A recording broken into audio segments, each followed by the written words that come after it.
In the Middle Ages, parchment was used to make the pages of books. Parchment was made from the skins of animals. The transition from a fresh skin to a surface suitable for writing was a slow and laborious process. The result was parchment, a smooth and durable material that could last over 1,000 years. Before parchment could be written on, it had to be specially prepared.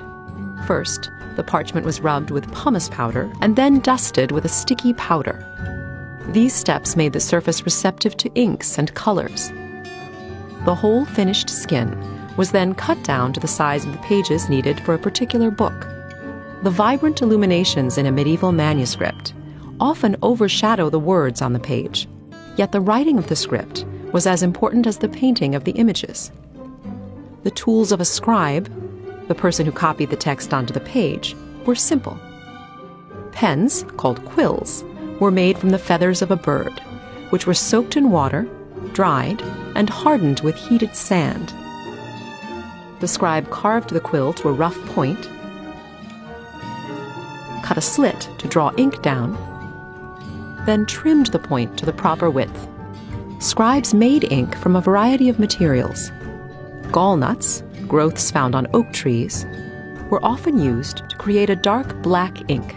Black ink was also made by dissolving a common carbon substance. Medieval scribes and their patrons prized a regular and elegant script.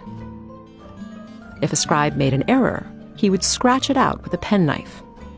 An illuminator decorated the pages of a manuscript using paint and precious metals. He began only after a scribe had finished copying the text. Thin sheets of precious metals, like gold leaf, were always applied first. Once the gum base dried, the moisture in the illuminator's breath was enough to make the small piece of gold leaf stick to the page. Then the illuminator brushed away the excess. Each color was made from a vegetable dye or a mineral substance ground up and dissolved in liquid. Once the illuminator applied black outlines and delicate white highlights to the figures and vines, the illumination was finished.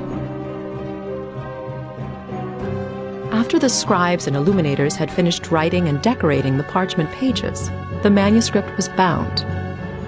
Groups of folded sheets of parchment, called gatherings, were sewn together with strong linen thread onto flexible supports, such as these narrow leather thongs.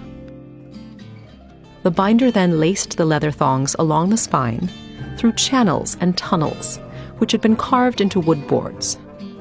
The volume was then covered, usually with leather.